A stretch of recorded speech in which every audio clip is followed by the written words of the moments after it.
Night கூட நான் 4 மணிக்கு முடிச்சதான் தூக்கமே வரல. 4 மணிலேருந்து வெளியில போட்டுருக்காங்க. நான் பார்த்து லைட்டு தான் நிற்கிது பேய் வருவாங்க.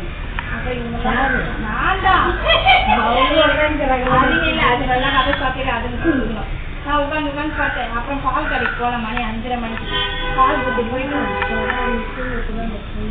பால் புட்டில் போயிட்டு 2 பால் வாங்கிட்டு போட்டேன். இங்கே பார்த்தா பாலா வச்சுக்கிட்டு இல்லை இங்கே காய்கறி கடையில நம்ம காய்கறி கடையில அம்மா கடையாண்ட 20 ரூபா பால் 20 ரூபா பால் ஆரஞ்சு பால் எவ்வளோ பால் எவ்வளோ பேர் நான் சொன்ன போய் வாங்கிக்கலாம்.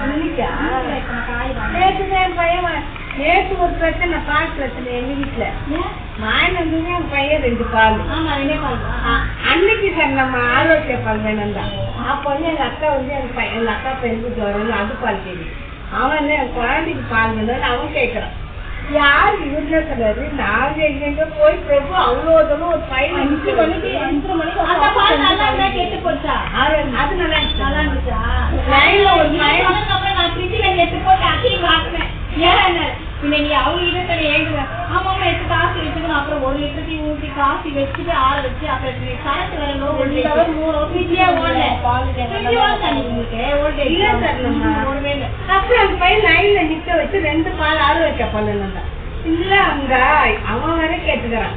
இப்ப எலும்பு பால் இருக்காது முழுப்பு தானே எங்க வீட்டுல நான் இதுதானே அவ்வளவு லைன்ல வாங்கி வாங்கிக்கிறான்.